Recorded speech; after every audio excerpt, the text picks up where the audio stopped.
morao su plaćati danak kako bi plovili uz našu obalu.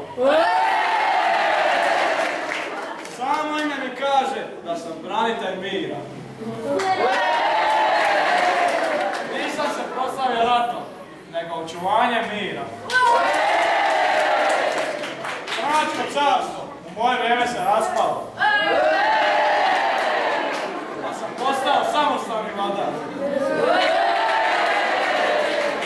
Tu sam ustavnost priznao je Papa Ivan VIII.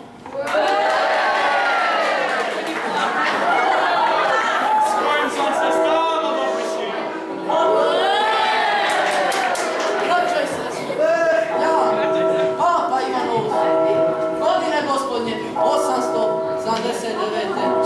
Na dan Roškašća u crkvi Svetog Petra u Rimu blagoslovio sam kneza Branimira i cijeli hrvatski narod.